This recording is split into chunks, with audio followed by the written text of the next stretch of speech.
move very quickly to that. At least 149 people, mostly teenagers and young adults in their 20s, were killed in a crush. This is when a huge crowd celebrating Halloween surged into an alley in a nightlife area of the South Korean capital of Seoul on Saturday night. This is all according to what emergency officials have told us since. Now, we're also learning that a further 150 people were injured in the incident as it was taking place. We'll bring you more details about the incident itself. These are details that we've received from the head of the Yongsan fire station in the area. We know that some of the injured are in a serious condition. They have been receiving emergency treatment, and officials have said that there is a possibility that the death toll could rise. This was the first Halloween event in Seoul in 3 years after the country lifted its COVID restrictions and social distancing. Take a look at a CNN ground report on more. An incredibly tragic Halloween weekend here in the iconic Itaewon nightclub district in Seoul.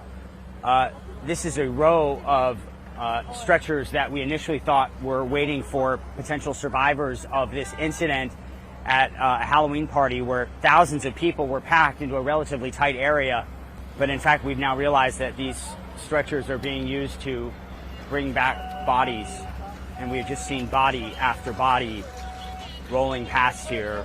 We still don't know all the details. The social media videos and the 911 calls, the emergency calls from people who said they couldn't breathe after some sort of an incident at a Halloween party. We know that people fly in from all over the region to come here and celebrate Halloween. All of the area hotels are pretty much booked solid.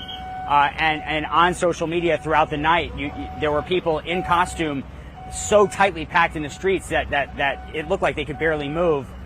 And then the calls started coming in. People said that they couldn't breathe. More than 80 phone calls from people who said they were having trouble breathing.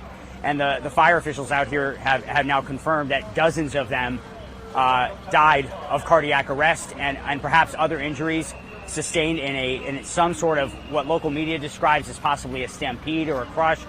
People fell. And the end result is this. The streets that were packed for a celebration of Halloween are now packed with close to 900 emergency personnel dispatched by the president of South Korea. There is a national disaster management team on scene here to try to figure out exactly what happened.